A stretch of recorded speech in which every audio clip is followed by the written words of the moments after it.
Hi, welcome to சந்தா சமையல். நம்ம இன்னைக்கு எக் தேஜா ரைஸ் எப்படி செய்கிறது பார்க்கலாம். பேன் சூடானதோ 2 டீஸ்பூன் அளவு எண்ணெய் சேர்த்துக்கலாம். 3 பல் பூண்டு சேர்த்துக்கலாம். 1 கைப்பிடி அளவு வறுத்த வேர்க்கடலை சேர்த்துக்கலாம். 1 டீஸ்பூன் ஜீரகம் சேர்த்துக்கலாம். 2 பச்சை மிளகா 2 பாதியாக கட் பண்ணி சேர்த்துக்கலாம். இப்போ வறுத்துக்கலாம்.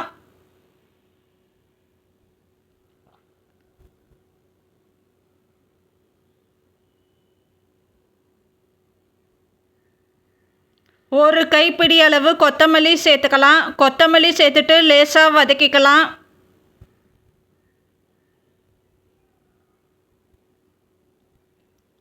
இப்போ வதங்கியிருக்கு, ஸ்டவ் ஆஃப் பண்ணிடலாம். பிளேட்டுக்கு மாற்றியிருக்கேன், ஆற விடணும். ஆறினதும் மிக்ஸி ஜாரில் சேர்த்துருக்கேன், கொரகொரப்பாக அரைச்சிக்கலாம். பேன் சூடானதும் 3 டீஸ்பூன் அளவு எண்ணெய் சேர்த்துக்கலாம். அரைச்ச விழுது சேர்த்துக்கலாம்.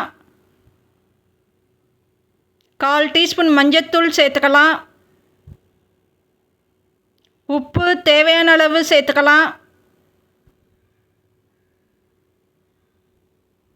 உப்பு சேர்த்துட்டு நல்லா மிக்ஸ் பண்ணிக்கலாம்.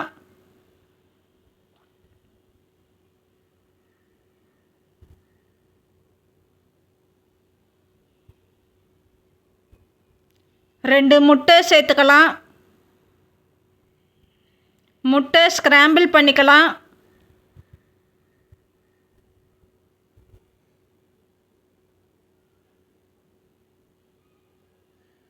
தேவையான அளவு சாதம் சேர்த்துக்கலாம். சாதம் சேர்த்துட்டு நல்லா மிக்ஸ் பண்ணிக்கலாம்.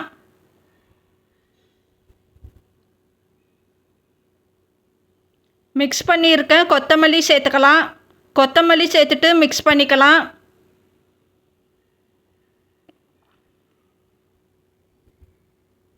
மிக்ஸ் பண்ணியிருக்கேன், ஸ்டவ் ஆஃப் பண்ணிடலாம். இப்போ நமக்கு எக் தேஜா ரைஸ் ரெடி ஆகிடுச்சு. இந்த சேனல் பிடிச்சிருந்தால் லைக் பண்ணுங்கள், ஷேர் பண்ணுங்கள், சப்ஸ்கிரைப் பண்ணுங்கள்.